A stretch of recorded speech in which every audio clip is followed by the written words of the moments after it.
Hola, buenas tardes, ¿cómo están? Bienvenidos a mi canal. Este es el primer video del año 2021, así que para todos, akemashite omedetou gozaimasu.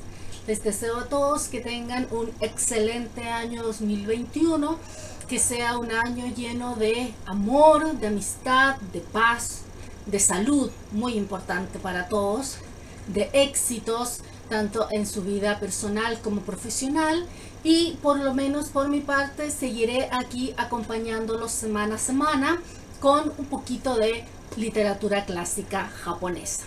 Y bien, ¿de qué se tratará el primer video del año?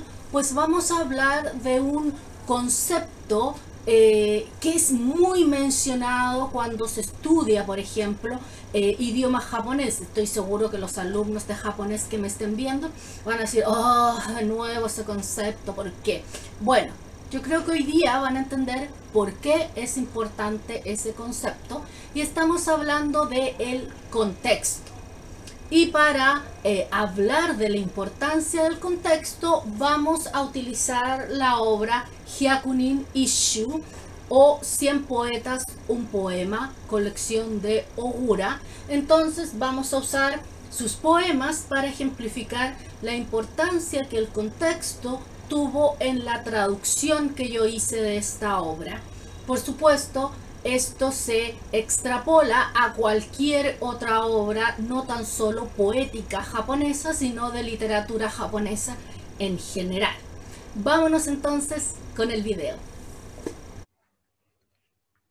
Vamos a comenzar entonces esta conversación sobre la importancia del contexto con un ejemplo bastante simple.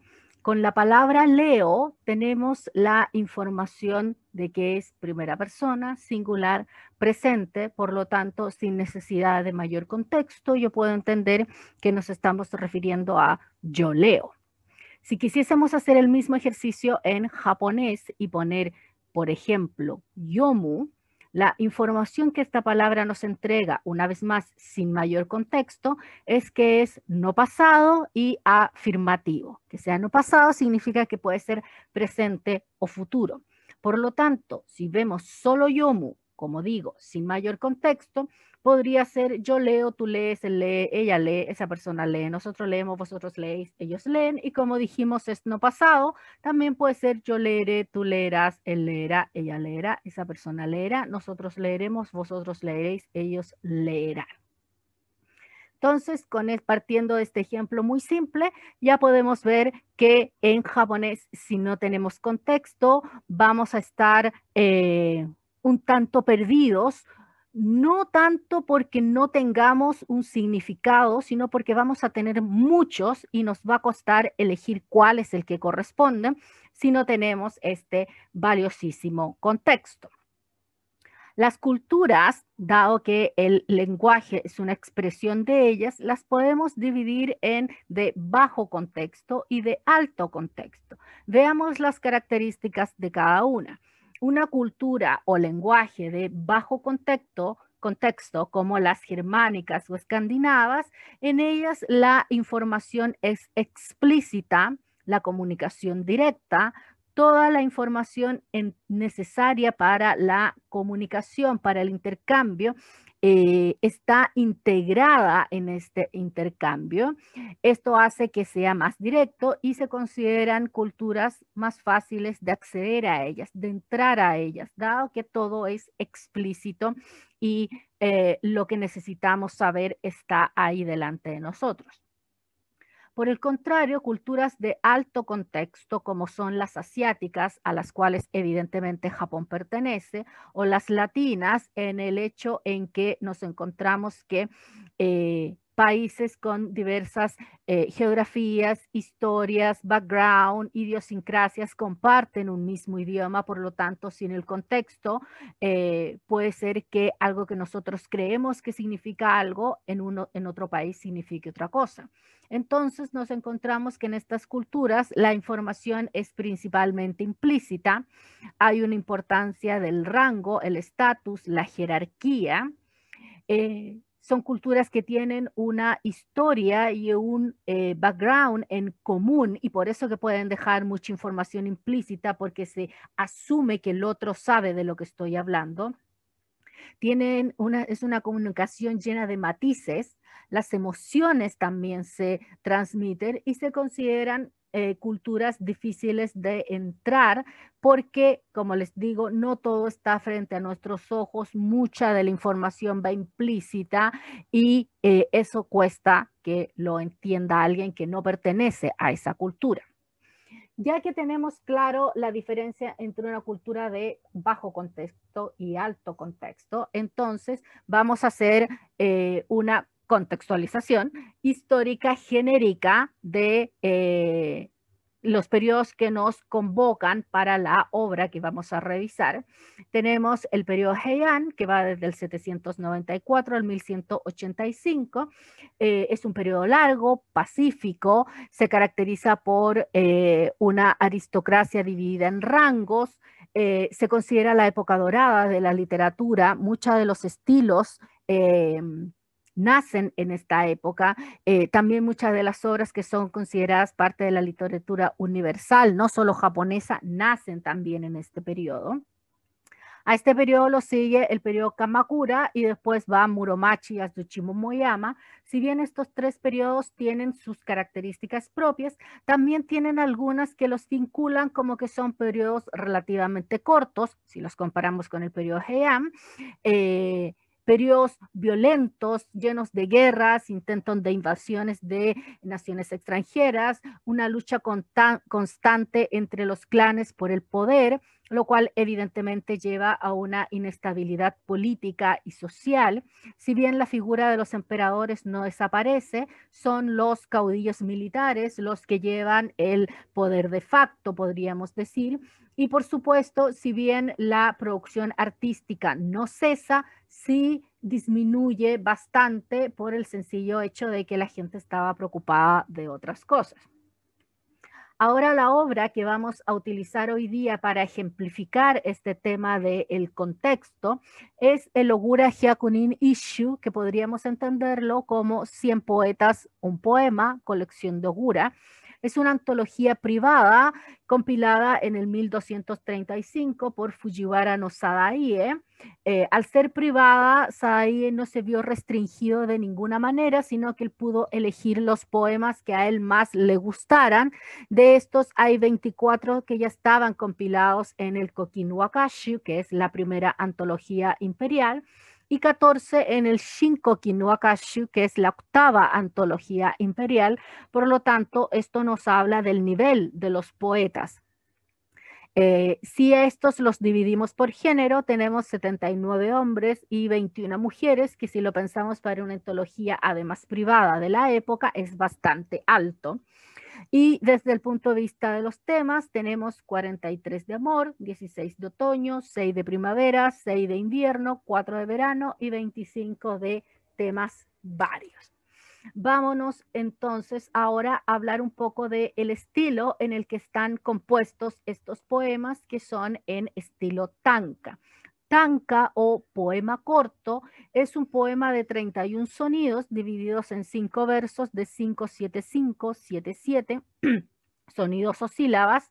Es una poesía muy técnica que utiliza muchas herramientas para su composición. No las vamos a ver todas, vamos a mencionar simplemente algunas de ellas, como por ejemplo el uso del utakotoba, el cual consistían en palabras que se habían reservado para uso exclusivo en poesía. Estas palabras no se utilizaban en una conversación coloquial, por ejemplo.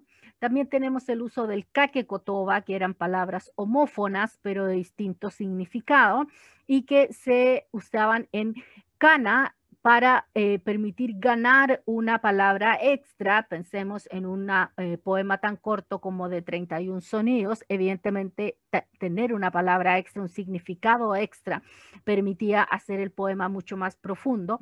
Y también a veces se utilizaba esta técnica para dejarlo abierto a la interpretación. También la temática era muy específica, los temas estaban predefinidos y había que escribir restringiéndose a ellos.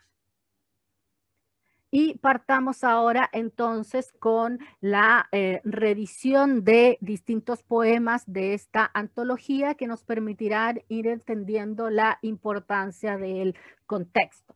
Dado que el término contexto puede parecer muy vago, muy amplio, he decidido ponerle una suerte de subtítulos o apellidos para que vayamos entendiéndolo de manera más fácil. Partamos entonces primero por un contexto lingüístico, específicamente vamos a hablar de semántica. Esto lo vamos a ver ejemplificado en el poema 33. Los poemas no tienen el título, por lo tanto se identifican por el número en el cual están compilados dentro de la antología. Este poema es de Kino Tomonori y dice así: Hisakata no hikari no dokeki haru no hi ni shitsu kokoro naku hana no chiruran.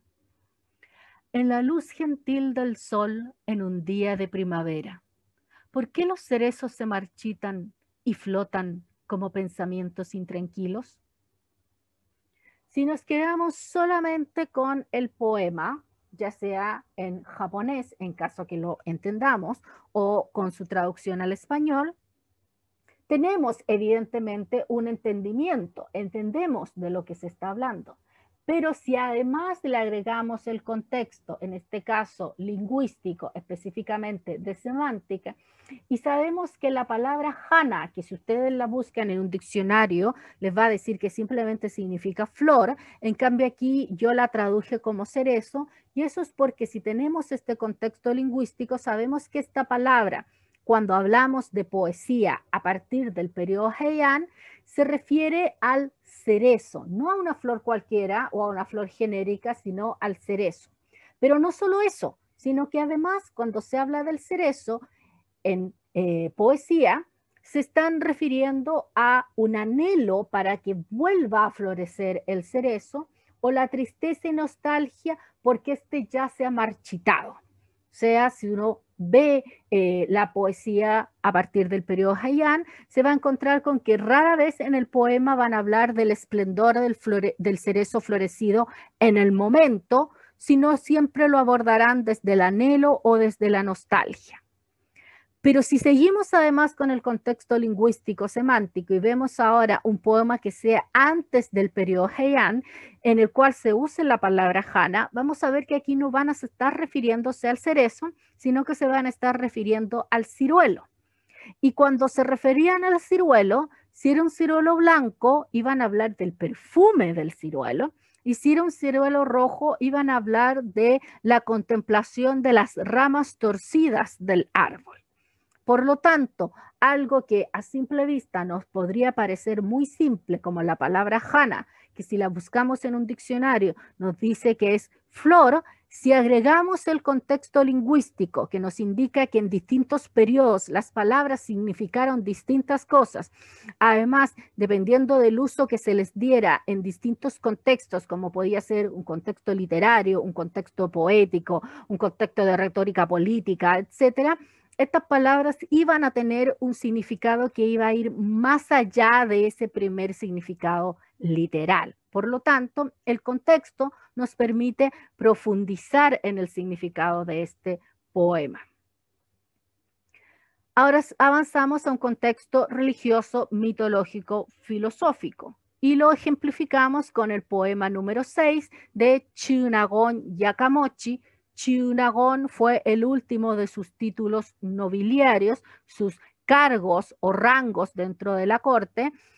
Su nombre fue Oto Mono Yakamochi y fue el compilador de el Manyo-Oshu, la primera antología de poesía clásica japonesa.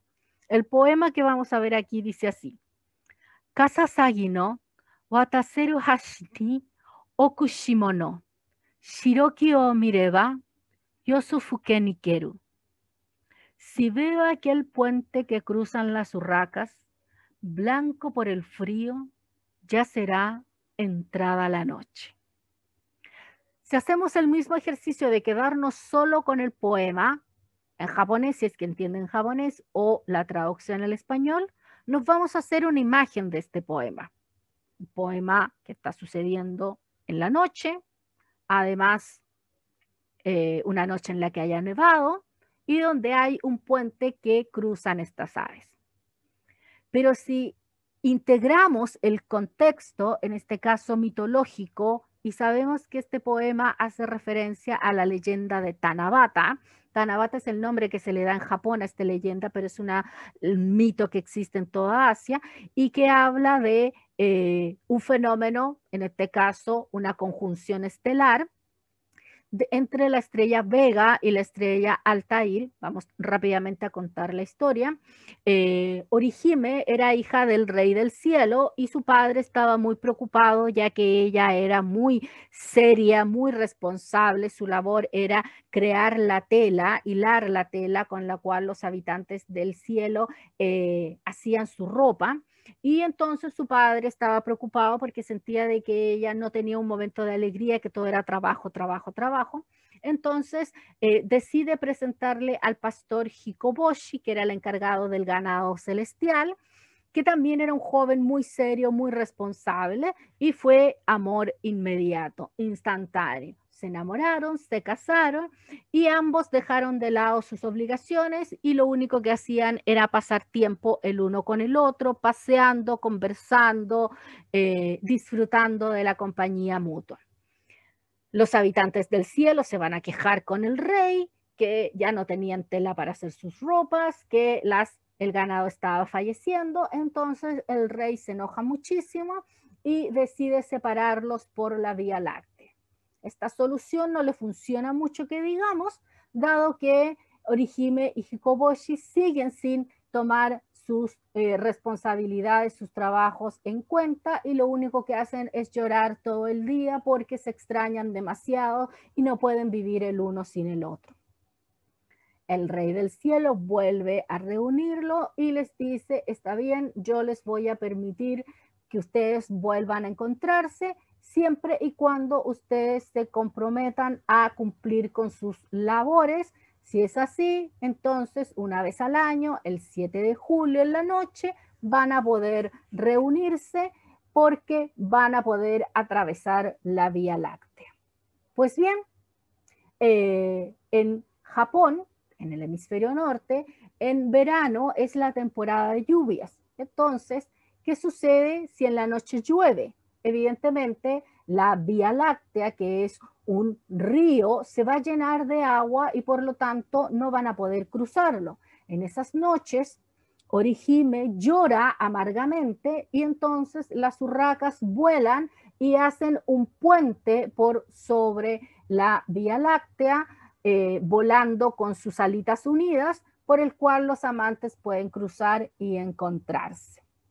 Entonces, al integrar este contexto mitológico, el poema pasa a ser inmediatamente un poema romántico. Volvemos al contexto lingüístico y ahora nos vamos a otro aspecto del lenguaje. Anteriormente habíamos visto la semántica y ahora vamos a ver la escritura. El japonés se escribe en varios sistemas de escritura que se combinan para hacer la escritura japonesa. Lo vamos a ver en el poema 22 de Funya no Yasuhide, que dice así: Fuku kara ni aki no kusaki no shi o rureba, mube yamazake o arashi to iuran. Porque apenas sopla la vegetación otoñal se marchita, es por esto que al viento de la montaña se le llama tormenta. Una vez más, tenemos el poema, tenemos la traducción, nos podemos quedar simplemente ahí. Pero si agregamos el contexto, que en este caso, como dijimos, era la escritura, vamos a descubrir que Yasuhide estaba en realidad haciendo un juego de palabras. Si tomamos la forma de escribir montaña, que es con el kanji que vemos ahí, y viento, que es con el otro kanji, pues resulta que estos dos kanjis unidos forman un nuevo kanji, que es el kanji de tormenta. Por lo tanto, este poema es en realidad un juego de palabras. El siguiente contexto que vamos a ver es el contexto geográfico. Evidentemente, cuando leemos una obra y en ella se mencionan lugares, si no sabemos qué lugares son ellos o cuáles son las características de ese lugar, evidentemente entender la referencia va a ser mucho más difícil. Vamos a verlo en el poema 42 de Kiyohara no Motosuke, un gran poeta que además fue el padre de Sei Shonagon, la autora de el Makura no Soushi o Libro de la Almohada. El poema dice así: Chigirikina katami sode o shiboritsutsu, sue no Matsuyama namiko sajito wa. Firmes promesas mutuas mojan nuestras mangas. Nuestro amor durará hasta que las olas crucen Sue no Matsuyama. Pues bien, si simplemente miramos el poema, evidentemente vemos que es un poema romántico, pero no entendemos por qué se usa la referencia de Sue no Matsuyama. Entonces, si agregamos la información de contexto, sabemos que la situación geográfica en la cual se encuentra Sue no Matsuyama, que es cerca de la costa y en una lomita, vamos a saber entonces que por eso se usa esta referencia, porque incluso aunque la marea suba mucho, al estar en una lomita, nunca va a poder atravesarla, y encontramos esta referencia en muchos poemas y en escritos en prosa también. Pero aquí viene un contexto aún más importante, y es cómo este contexto podría, entre comillas, ir cambiando a través del tiempo. En el 2011, acá tenemos un ejemplo de la lomita en una foto actual. Como ven, está en una pequeña lomita que además en la cima están plantados este árbol con dos troncos y que por lo tanto podríamos imaginar que son los dos enamorados.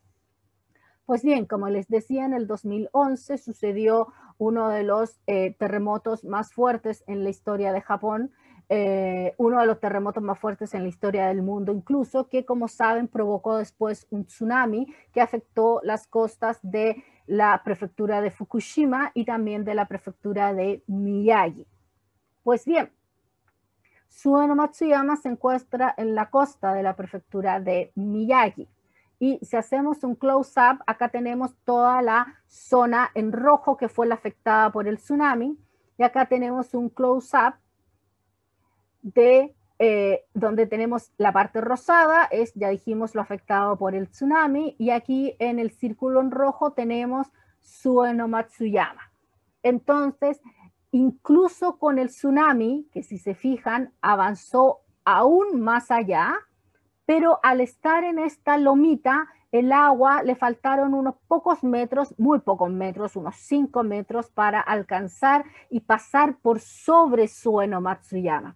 Y por lo tanto, dentro de la tristeza y la devastación, después de unos días, unas semanas, la gente volvió a recordar este poema de Motosuke y entendió que aún en una situación absolutamente fuera de lo común, como podía ser un terremoto de esa magnitud, con un tsunami horrible, ni aún así las olas cruzaban Sue no Matsuyama, y por lo tanto los amantes pueden seguir usando esa referencia para hablar del amor eterno.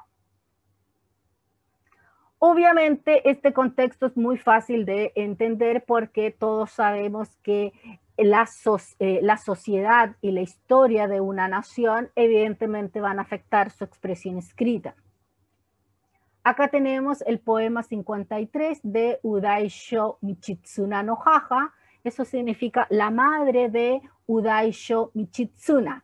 Michitsuna había alcanzado ese cargo y por lo tanto al referirse a la madre, dicen la madre de Michitsuna, el que alcanzó el cargo de Udaisho. Era muy habitual que no se utilizara el nombre de la mujer, sino que se hiciera alguna referencia al marido, al padre, al hijo.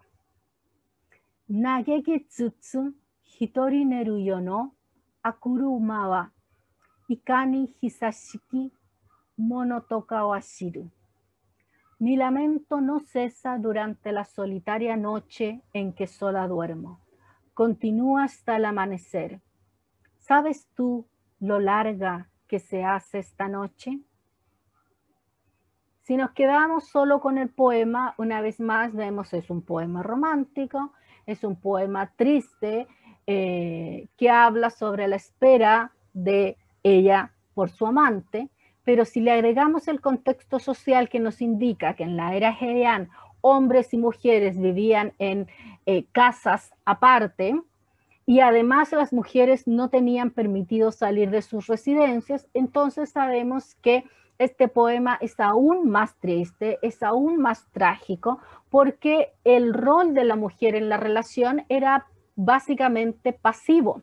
No podía hacer nada más que esperar a su amante, amigo, esposo, etcétera, noche tras noche, sin poder hacer nada más, y dependía exclusivamente del hombre si la visitaba o no la visitaba. Y por lo tanto, este poema ya lo entendemos no solo como algo que sucede una noche, sino como algo que es parte de la vida de la mujer. Seguimos con el contexto social, pero además ahora nos vamos con circunstancia, el momento en específico. Y lo vamos a ejemplificar con el poema 72 de Yushinai Shinouke no Ki. Oto ni kiku Takashi no hama no adanami wa kakeji asode no nure mo koso sure. Famosas son las despreocupadas olas de la playa de Takashi que han mojado mis mangas. Si nos quedamos con el poema, la imagen que nos aparece en la mente es una mujer que va a visitar una playa y en esa playa se acerca a la orilla y las olas mojan sus mangas. Pero si sabemos que el contexto de este poema es una competencia, en la cual esta competencia poética tenía como tema el amor romántico y en la cual se hacía que se enfrentara una pareja y por lo tanto uno debía componer un poema y el otro tenía que contestarle con otro poema. Y vemos que esta es la respuesta que hace Ki al poema de Fujiwara no Toshitada, que dice así: sin conocerte pienso en ti, y así como con el viento de la bahía de Arizo, las olas se aproximan, esta noche te visitaré. Ese es el poema de él en el cual él se homologa en cierta manera con las olas y así como las olas visitan la playa, él le dice yo te visitaré a ti. Ya hablamos de que eran los hombres los que debían visitar a las mujeres. Pues bien, ahí entonces entendemos la respuesta de Ki con que ya no estamos hablando de una mujer que va a la playa y se le mojan las mangas, sino que está respondiendo a esta figura de Toshitada y está diciendo que tu despreocupación, por eso está hablando de las olas, ya que él las usó como figura, entonces es la despreocupación tuya la que ha mojado mis mangas y en este caso entonces no es la ola la que mojó las mangas, sino sus lágrimas por la actitud despreocupada del amante que un día la podía venir a ver, que otro día no la podía venir a ver. Entonces tenemos así que cuando, y aquí estoy segura que los alumnos de idioma japonés han escuchado esta palabra hasta el cansancio, la importancia del contexto, y este contexto lo podemos subdividir en un contexto lingüístico, histórico, social, geográfico, religioso, circunstancial, y podríamos seguir poniendo ejemplos, pero vamos a dejarlo hasta aquí esta revisión de distintos ejemplos de cómo el contexto va afectando la obra que estamos leyendo. Y bien, entonces espero les haya servido este video para comprender mejor por qué cuando se les repite a los alumnos el contexto. ¿Cómo puedo saber esto, profesor? Por el contexto. ¿Cómo usted supo qué significaba eso? Por el contexto, etcétera. ¿Por qué es importante y cómo afecta el que nosotros comprendamos una obra en mayor o menor medida? y cómo al tener esta información de contexto, nuestra lectura puede ser también más profunda, pero mucho más rica al mismo tiempo. Así que es una buena idea a veces haber leído una obra y volver a esa obra, buscar el contexto, en qué época se escribió, de qué sociedad se hablaba, a qué sociedad pertenecía el autor. A veces también eso influye. Qué tipo de lenguaje se ocupaba en la época, qué tipo de ropa, qué tipo de calendario se utilizaba, cómo era el clima en la época, etcétera, y volver a revisar esas obras que ya hemos leído, y se van a dar cuenta que ahora pueden tener un entendimiento de ellas mucho más profundo, mucho más entretenido, mucho más complejo. Antes de despedirme, quisiera también comentarles de que a partir de este mes soy una colaboradora. Me invitaron a colaborar con la web de El Rincón del Haiku, la web probablemente la más antigua que existe en lengua hispana sobre investigación y difusión del haiku. Es un gran honor para mí, porque es una web muy importante, probablemente la primera dedicada a este tema, con unos colaboradores impresionantes. Pueden ver ahí columnas de Carlos Rubio, Vicente Aya y un montón de otros colaboradores impresionantes que yo de verdad, para mí, wow, fue un honor demasiado grande cuando me invitaron. Pero a partir de este mes pueden ustedes entonces leer mi columna llamada Basho y los clásicos, donde vamos a ir buscando esas inspiraciones que Basho tomaba para sus haikus en poemas muchísimos más antiguos. Voy a dejar en la descripción del video el link para esa columna, y con esto ahora sí me despido, esperando hayan disfrutado del tema de esta semana y deseándoles a todos que tengan una linda tarde, y nos vemos en un próximo video. Bye bye.